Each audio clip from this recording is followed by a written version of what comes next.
Yeah.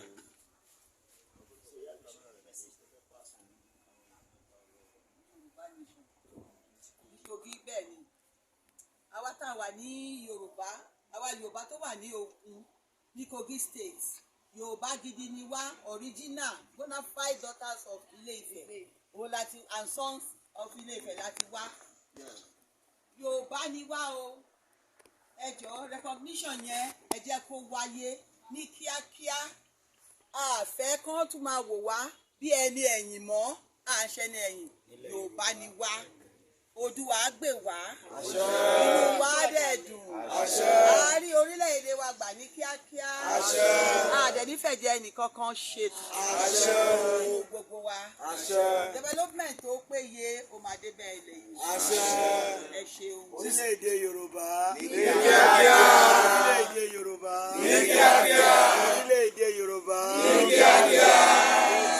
sísẹ́ ìdákọ̀sẹ̀ gbogbo lè ta wílẹ̀ ní ká lọ́rọ̀ ọmọ o. Àṣẹ.